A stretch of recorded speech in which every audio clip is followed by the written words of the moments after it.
अस्सलाम सर।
अस्सलाम वालेकुम।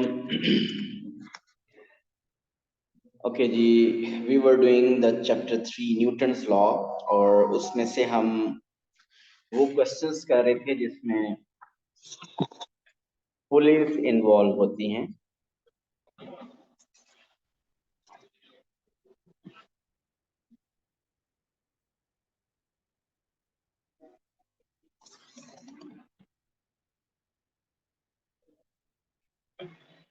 अभी तक हमने इस टाइप के क्वेश्चंस लिए हैं जिसमें basically both parts of the string over the pulley are vertical।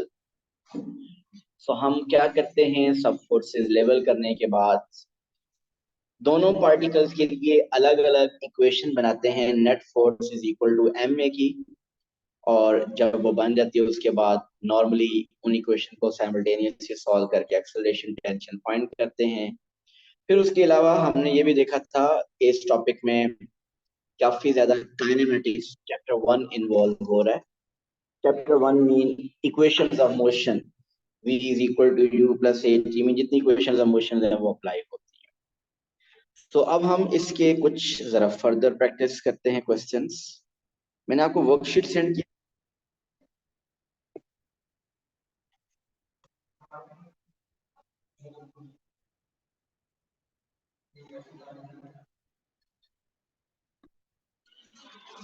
वालेकुम अस्सलाम। वालेकुम अस्सलाम।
ओके जी, अब हम कुछ ऐसे क्वेश्चंस करेंगे जिसमें पार्टिकल,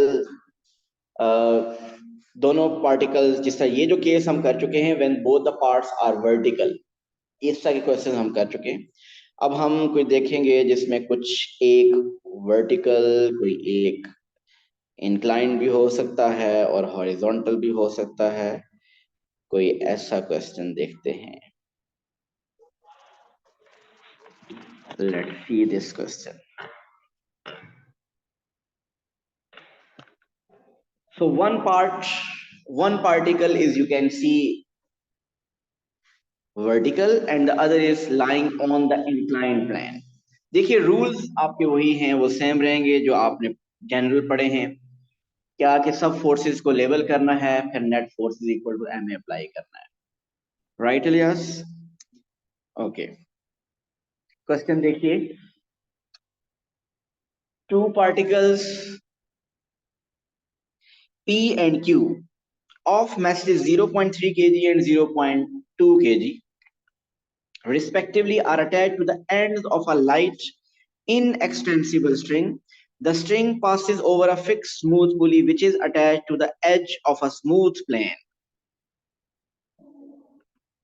So plane ये smooth है, एक अच्छी बात है कि इसमें कहीं पे friction नहीं होगी. The plane is inclined at an angle theta degree to the horizontal where sine theta is equal to 3/5. P lies on the string between P and the pulley is parallel to the line of greatest slope of the plane. P is released from rest. P is released from rest. Initial speed 0. And Q moves vertically downward. तो overall उसने motion बता दिया कि किस direction में है. उसने ये बता दिया कि Q is basically moving downward and P is moving vertically up the plane. ये मोशन है, ये उसने क्वेश्चन बता दिया.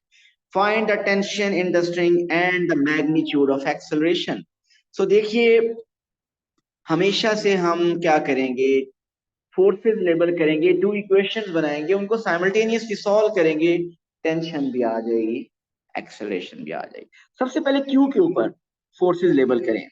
बताइए क्यू पे कौन कौन सी फोर्सेस लेबल करूं Ilyas?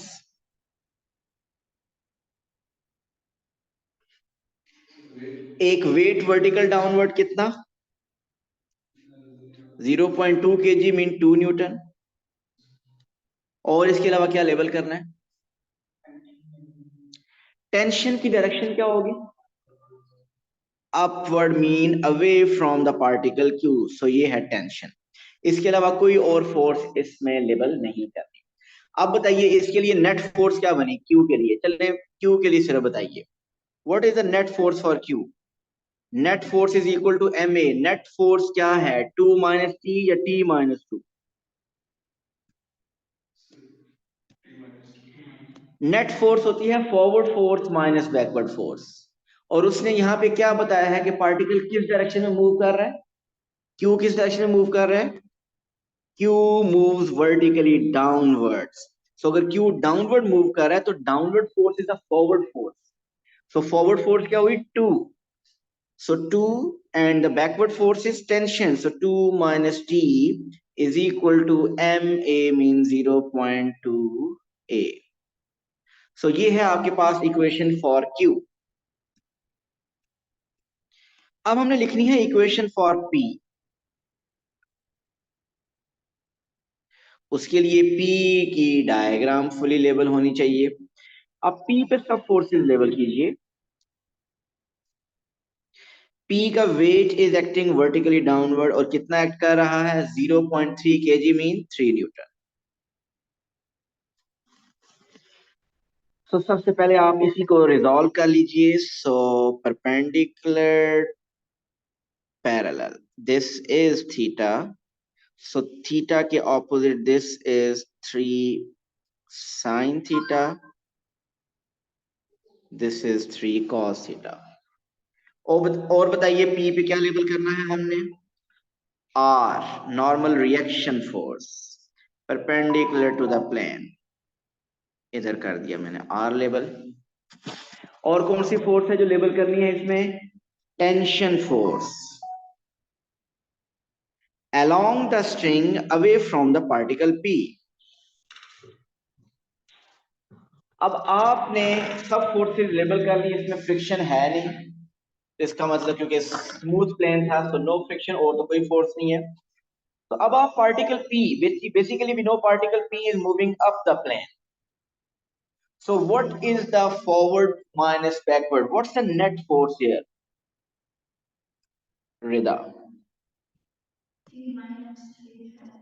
Yes, forward force is T minus backward force is 3 sine theta, and we know sine theta, it's given sine theta is given 3 by 5. So आप 3 sine theta में sine theta की जगह आप 3 by 5 लिख दीजिए।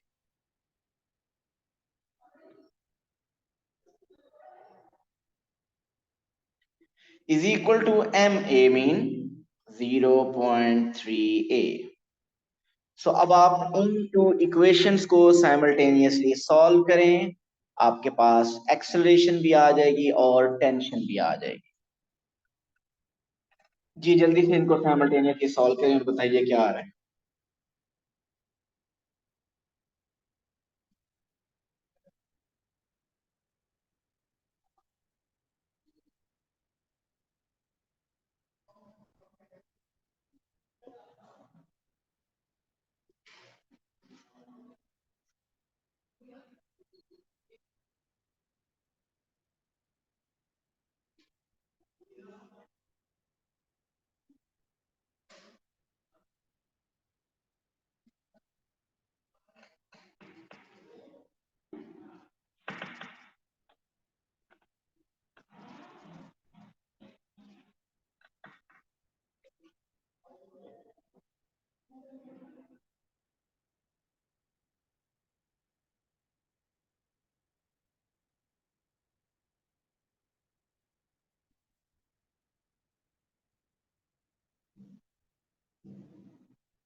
जी acceleration क्या आ रही है?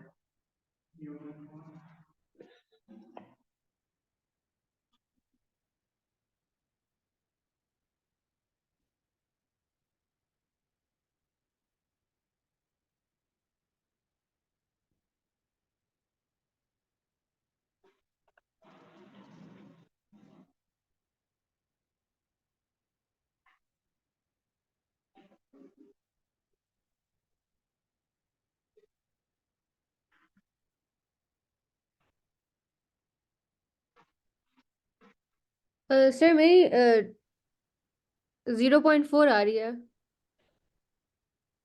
Yes, so acceleration is 0.4 and what is the tension? Exact 1.9. So tension is 1.9 Newton. 92.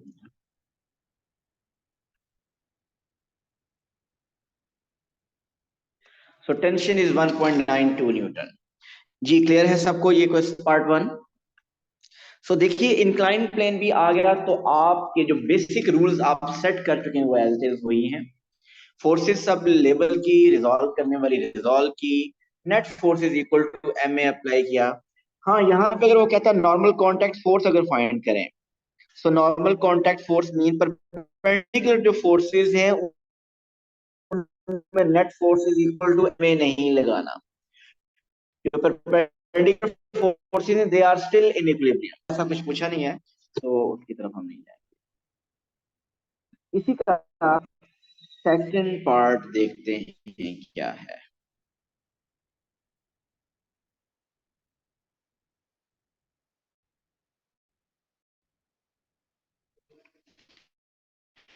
Second is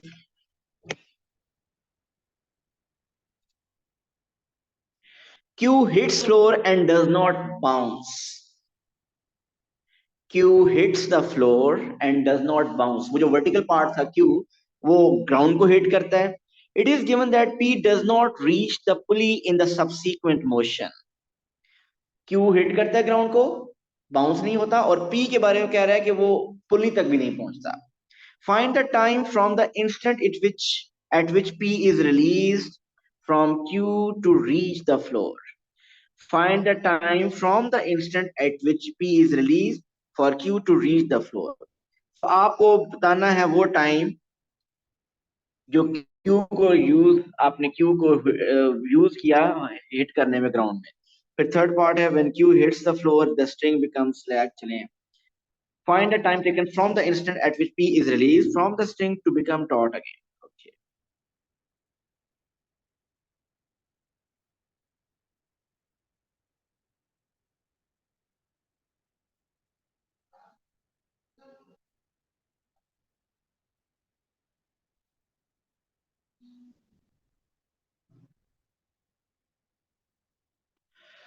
okay जी, वापिस हम उसी पेज पे आ गए हैं.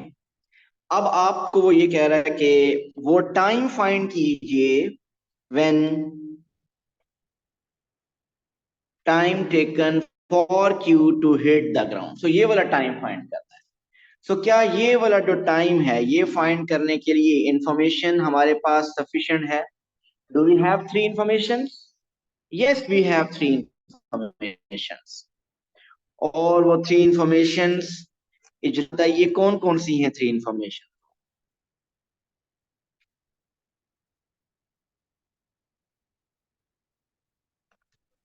सर U 0 है, S 0.8 है और acceleration 0.4. Good. So second part के लिए इनिशियल स्पीड ये started from rest, acceleration we just found 0.4 और क्वेश्चन में डिस्टेंस गिवन 0.8. ये देखें गिवन है डिस्टेंस 0.8, उसकी height above the ground already given है. सो कौन सी इक्वेशन ऑफ मोशन अप्लाई करनी चाहिए? S is equal to ut plus half A T square apply कीजिए और बताइए इससे टाइम क्या आ रहा है. I am not doing it. बताइए time 2 seconds. So Ahmed is saying कि कैलकुलेशन के बाद time is 2 seconds.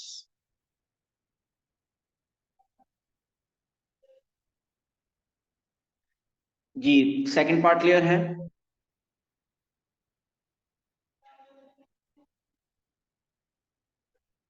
Okay, time taken is 2 seconds. अब जरा थर्ड पार्ट देखिए. थर्ड पार्ट मैंने अभी पढ़ा था, किसी को पता चला थर्ड पार्ट में? थर्ड पार्ट की स्टेटमेंट में जरा सर वो आपको अंडर दोबारा रूट दिखा. 2 आ रहा है. अंडर रूट 2 आ रहा है. 1.41. जी सर. आपने स्क्वायर रूट लिया एंड पे 4 आ रहा था पहले. आप इजलास जरा दोबारा चेक करें, 4 आना चाहिए और फिर उसका स्क्वायर रूट अच्छा ठीक लेंगे है तो सर, 2 ठीक है, हो बनेगा. गया जी सर. ओके जी, थर्ड पार्ट जरा सुनिए. When Q hits the floor the string becomes slack. ये तो हम पिछले केस में भी ऐसे ही पढ़ते रहे कि जब वो फ्लोर को हिट करता है तो स्ट्रिंग लूज हो जाती है, स्लैक हो जाती है. Find the time from the instant at which P is released for the string to become taut again. Find the time from the instant at which P is released. जब P को release किया वहां से लेकर जब तक string दोबारा taught नहीं हो जाती वो टोटल टाइम की कैलकुलेशन करें. डायग्राम की तरफ वापस जाते हैं. ये किसकी बात कर रहा है?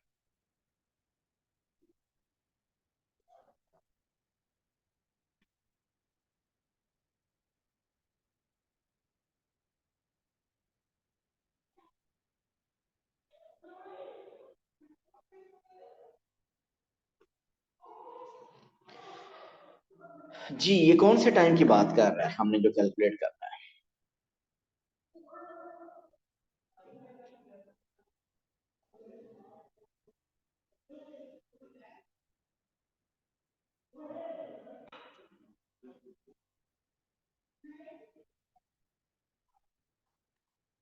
सर ये थर्ड पार्ट कितने मार्क्स का है?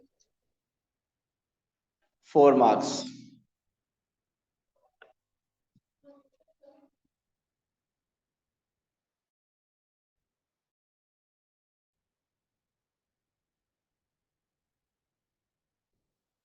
मैं उधर शो कर रहा हूँ, कैलकुलेट करना है। वो कह रहा है कि पी का टोटल टाइम फाइंड करें जब दोबारा टॉट हो जाएगा।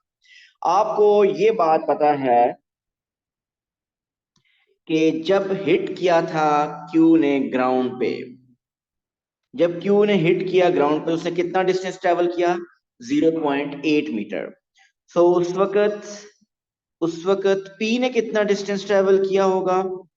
वो भी 0.8। सो इट मींस कोई डिफरेंट कलर यूज किया जाए, mean this is 0.8 metre. This distance is 0.8 metre.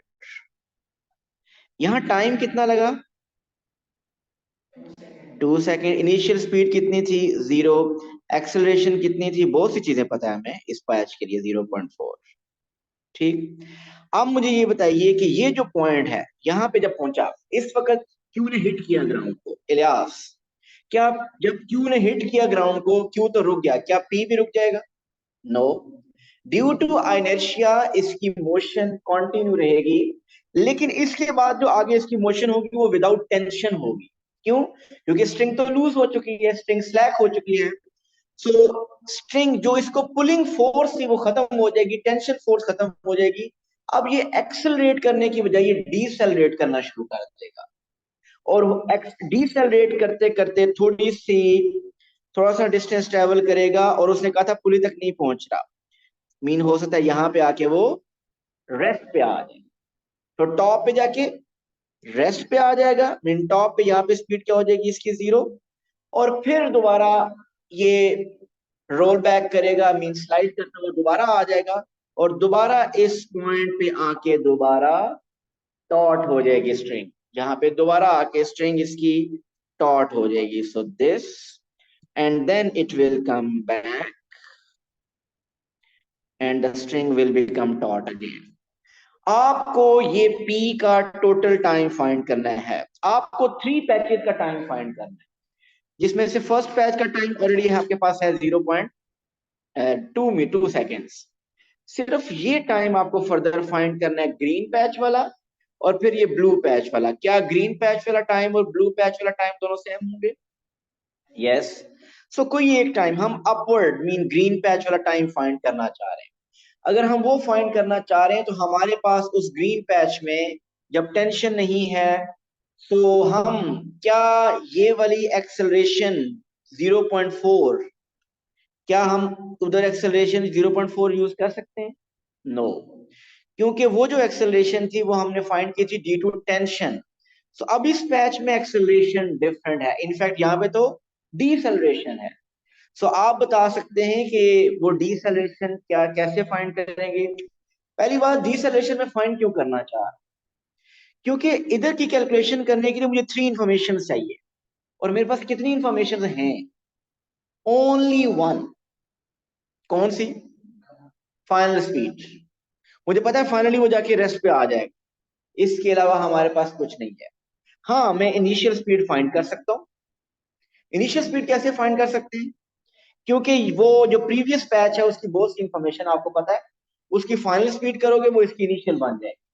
सो अभी ऐसा कर लेते हैं, जो पहला जो पैच था जिसमें स्ट्रिंग कनेक्टेड थी, टेंशन टॉट थी, उससे final speed v is equal to u plus A T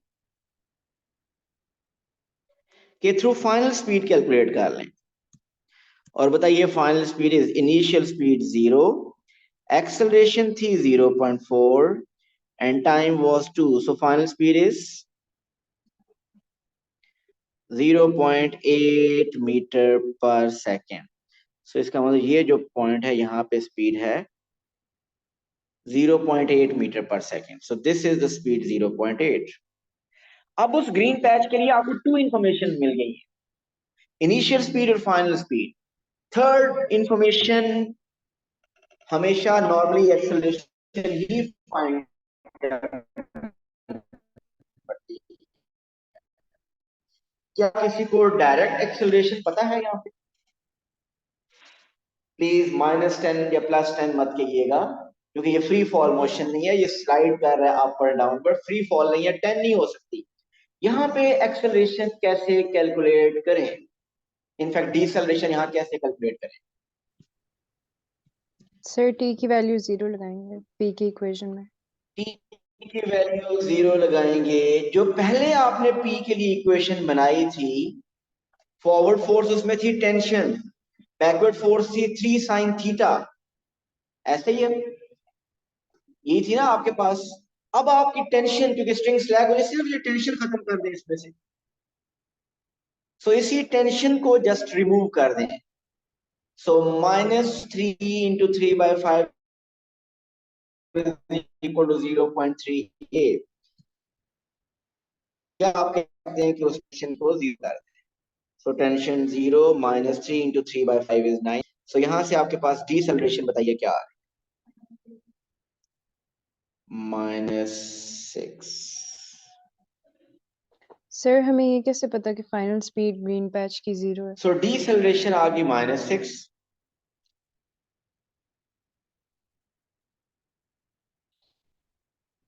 क्योंकि वो डिसेलरेट कर रहा है।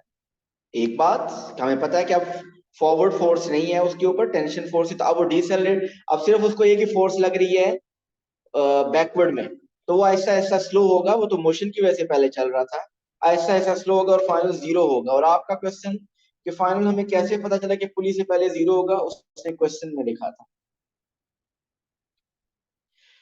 वो जो थर्ड पार्ट था ना, थर्ड पार्ट के अंदर लिखा था it is given that P does not reach the pulley। मैं आपको एक क्वेश्चन के बाद दोबारा वो स्टेटमेंट में दिखा दूं। ओके, सो अब आपके पास 3 इंफॉर्मेशन हैं। बताइए 3 इंफॉर्मेशन हैं जब आपके पास इनिशियल है, फाइनल है, एक्सेलरेशन है। आप टाइम कैलकुलेट कीजिए, v is equal to u plus A T से। Final speed 0, initial 0.8, acceleration -6। यहां से बताइए टाइम क्या आ रहा है?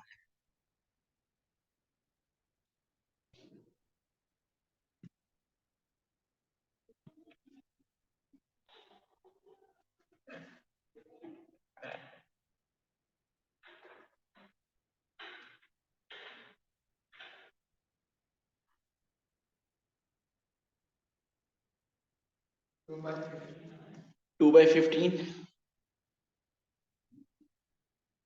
चलिए 2/15 ही फिलहाल। सो 2/15 मीन 0 पॉइंट समथिंग होगा वो टाइम। सो आपका फिर टोटल टाइम कितना हो गया?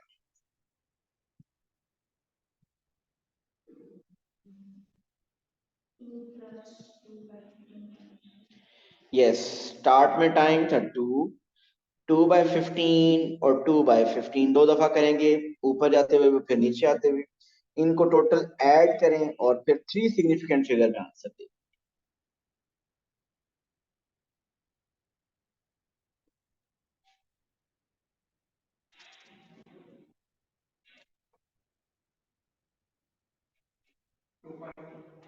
2.2, 2.27 second, correct to 3 significant figure. So ये है टोटल टाइम जो कि पी को लगा स्टार्ट से लेकर दोबारा उसकी स्ट्रिंग टॉट होने तक। तो पैचेस से जिसका हमने डिस्टेंस जिसका हमने टाइम ऐड करना था। जी क्लियर है? सर एक क्वेश्चन है sir.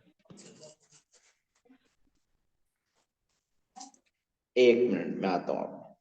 So Halima, see this is the statement. It says it is given that P does not reach the pulley. It says it does not reach the pulley in the subsequent motion. जी इजलाल बताइए। Sir इस पिछले question में ये पुली smooth था ना sir? पुली हमेशा ही हमारे question में स्मूथ हुआ करेगी। सर तो इसमें कोई फिर फ्रिक्शन हाँ, तो जो प्लेन है वो आपका स्मूथ या रफ हो सकता है। अगर रफ हुआ तो हम उसको फ्रिक्शन कंसीडर करेंगे, और अगर स्मूथ हुआ तो हम फ्रिक्शन कंसीडर नहीं करेंगे। इसमें स्मूथ प्लेन था तो हमने फ्रिक्शन कंसीडर नहीं किया। सर तो फिर इस क्यों का एक्सीलरेशन 10 क्यों नहीं है? एक्सेलरेशन क्या क्यों नहीं है? सर ये क्यों कि एक्सेलरेशन फिर 10 क्यों नहीं है? एक्सेलरेशन 10 तो इजलास इजलाल हमेशा फ्री फॉल ऑब्जेक्ट के लिए होती है ना।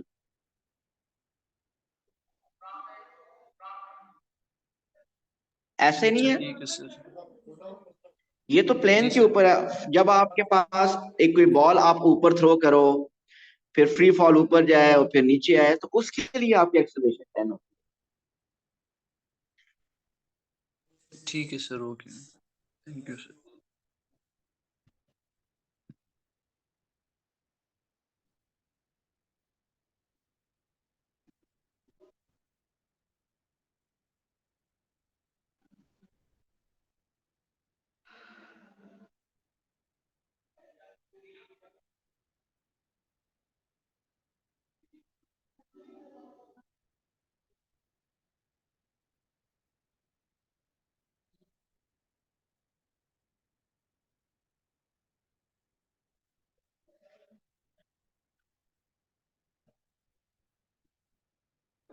सर अगर लास्ट क्वेश्चन में ये ना मेंशन होता कि P does not reach पुली, तो फिर फाइनल स्पीड कैसे फाइंड आउट करते? अगर ये ना मेंशन होता तो इसका मतलब ये भी हो सकता था कि वो डीसेलरेट तो हमेशा ही करेगा फिर भी, क्योंकि जो फॉरवर्ड फोर्स है, टेंशन, वो तो खत्म हो गई ना। करेगा तो वो डीसेलरेट। लेकिन हम ये कह सकते हैं कि हो सकता है कि वो स्टॉप होने से पहले पहले पुली पे रुक जाए। एक केस। दूसरा केस ये हो सकता है कि स्टॉप होने से पहले पहले पुली तक पहुंच जाए। एक पुली से पहले स्टॉप हो जाए या दूसरा पुली के बाद। लेकिन जब उसने कह दिया कि उसने ये भी सेकंड बार में कह दिया कि वो दोबारा वापस जा रहा है और वो दोबारा टॉट हो रहा है, तो इसका मतलब ये कि पहले फिर वो टॉप ऊपर जाते हुए कहीं रुका है और फिर वापस क्या है। अगर वो मेंशन ना होता तो फिर हम उसको अलग कैटर करते, हम ये जहन में रखते कि हो सकता है वो सिर्फ फिर आपको ये कहता कि बताइए पुली तक जो पहुंच रहा है, अगर वो रेस्ट पे पहले नहीं आया तो फिर आपसे वो पूछता कि पुली तक किस स्पीड से पहुंच रहा है, पुली तक पहुंचते हुए कितना टाइम लगेगा। फिर वो क्वेश्चन इस तरह का होता। Okay sir.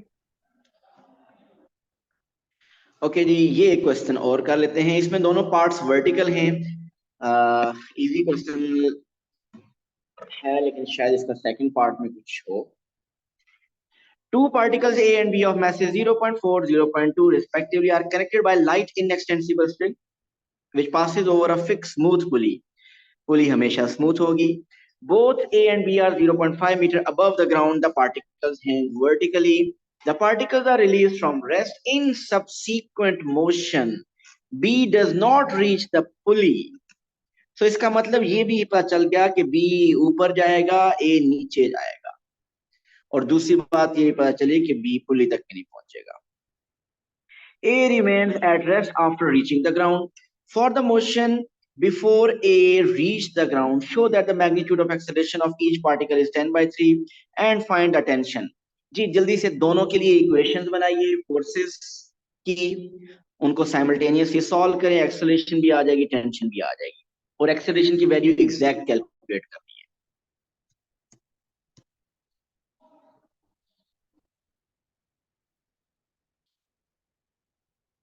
सर ये कौन सी ईयर का है?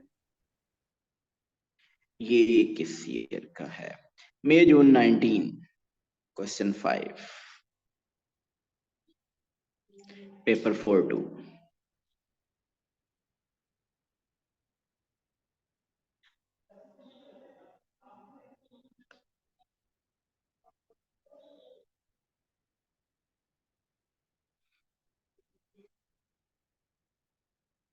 फोर्सेस जल्दी से लेबल करते हैं। 4 newton downward, 2 newton downward, tension away from the object, away from the object. So particle A के लिए इक्वेशन बताइए Jarmina. Sir, 4 minus t is equal to 0.4a.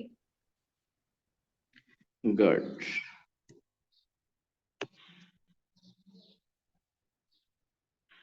Particle B के लिए फहाम इक्वेशन बताइए। Say t minus 2 0.4. 0.2. 0.2. सो इन two equation को simultaneously solve करें, आपका एक्सेलरेशन चेक करें, क्या आ रहा है 10/3।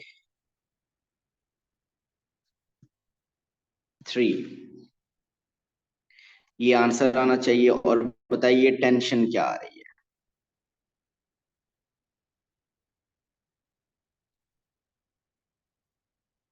वो फिर एग्जैक्ट निकालें।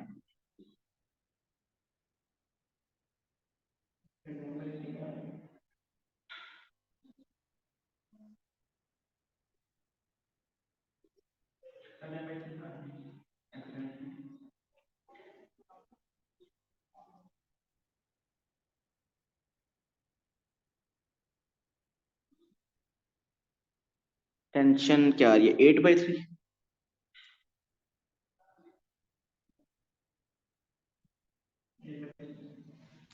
सो टेंशन आ रही है 8/3। जी आई होप सबके यही आंसर आए होंगे। तो एक इजी पार्ट होगा ये। सेकंड पार्ट देखते हैं क्या है, जिसमें आपकी काइनेमेटिक्स इन्वॉल्व हो जाएगी। इसने ऑलरेडी बताया हुआ है कि B hits the ground. So let's see what is B for second part.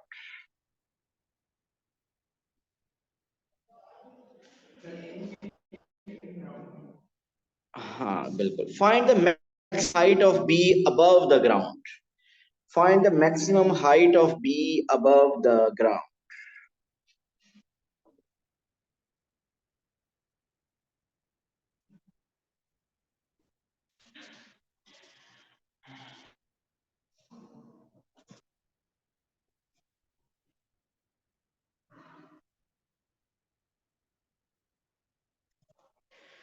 Maximum height of B above the ground.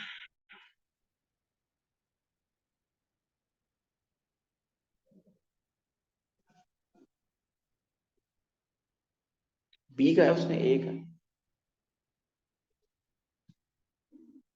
Height of B above the ground.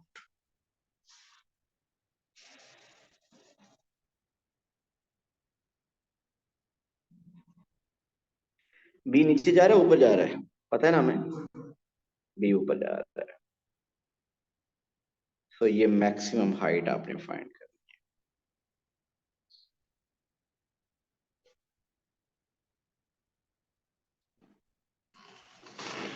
Okay जी, अब जरा मोशन को जरा समझिएगा। आई होप आप लोगों को काफी को पहले ही आइडिया होगा। जब ए हिट करेगा ग्राउंड को, इसने कितना डिस्टेंस ट्रेवल किया होगा 0.5। और इस टाइम ड्यूरेशन में बी ने कितना डिस्टेंस ट्रेवल किया होगा 0.5। ऐसे ही है। इसने इसने एक्सेलरेशन कितनी थी इसकी 10/3। इसकी इनिशियल स्पीड कितनी थी 0। जब ए हिट करेगा ग्राउंड पे तो बी उस वक्त इस पोजीशन पे होगा। क्या बी यहां पे स्टॉप कर जाएगा? नो।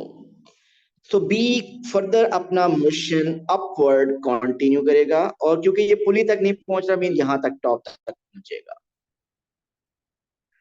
यहां तक पहुंचेगा, टॉप पे इसकी स्पीड क्या हो जाएगी 0 हो जाएगी। यहां पे आपसे उसने पूछा है maximum height of B above the ground.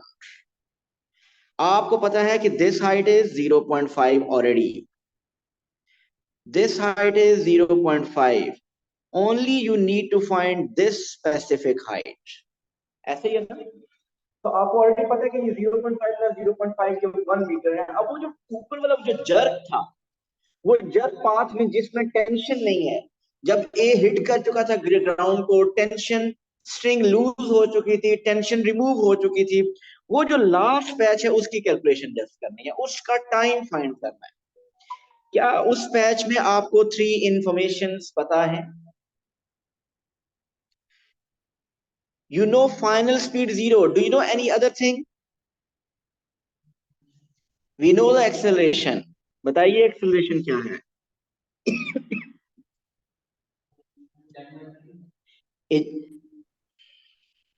Sir acceleration -10 होगा। 10/3 का मतलब नहीं बोल सकते, -10। वालेकुम अस्सलाम। क्योंकि अब आपको पता है कि वो टेंशन खत्म हो गई है, फ्री फॉल अपवर्ड जा रहा है।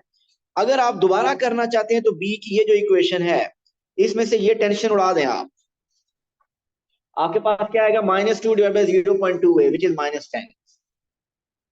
सो अब इसकी एक्सेलरेशन आपको पता है -10 है, but still we are short of one information.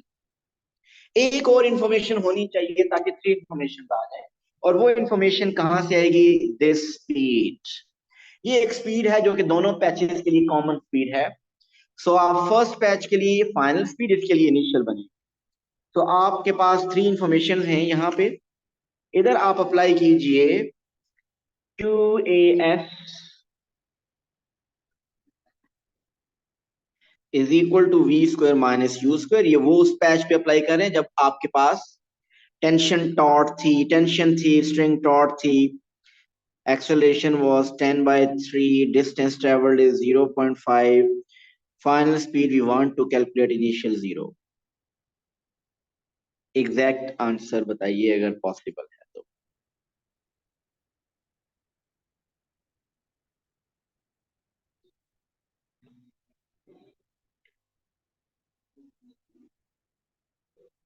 (10/3) sir √10/3 30/3 आ रहे हैं।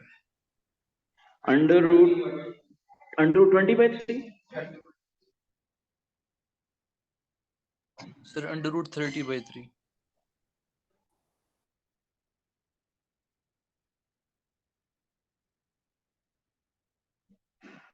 अच्छा, √10/3 मेरे पास यूं आ रहा है। आप अच्छा आप ये बता रहे हैं इसका मतलब √30/3 आप ये बता रहे हैं। यस सर यही। एक ही बात है, एक ही बात है। अच्छा जी, आपके पास ये स्पीड आ गई। अगर आप इसको डेसिमल में करना चाहते हैं तो 3 सिग्निफिकेंट ना कीजिएगा, फिर ज्यादा 5 सिग्निफिकेंट कीजिएगा। सो आपको यहाँ पे स्पीड पता चल गई कि दिस स्पीड इज √30/3। सो अब आपके पास 3 इंफॉर्मेशन हैं। अब आप कैलकुलेशन कर लें, आपके पास डिस्टेंस आ जाएगा। सो अगेन अप्लाई कीजिए 2as is equal to v² - u²। अब एक्सेलरेशन है -10, नहीं डिस्टेंस हमने, हाँ डिस्टेंस ही फाइंड करना है। s फाइनल स्पीड 0 है और इनिशियल स्पीड √30/3 का स्क्वायर मतलब √30/3 का 10/3। सो यहां से बताइए s क्या आ रहा है।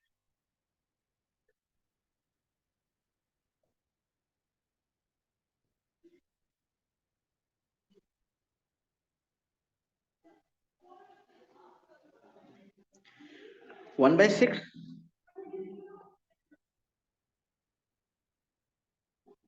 1/6।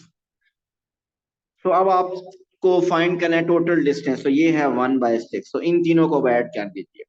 सो 0.5 + 0.5 + 1/6। So this is 1.17।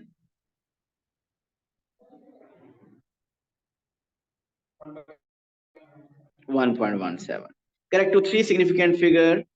This is the maximum height।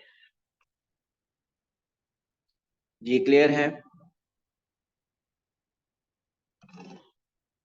Ji, I hope अब ये चीजें क्लियर होंगी। अभी आपको कुछ मैं क्वेश्चन सेंड करूंगा। लास्ट क्लास में मैंने कहा था वो सेंड नहीं किए, ऐसे ही मैंने वर्कशीट ही सेंड की। सो मैं भी सेंड करूंगा, वो आपने अटेम्प्ट कर। Thank you so much. Allah Hafiz.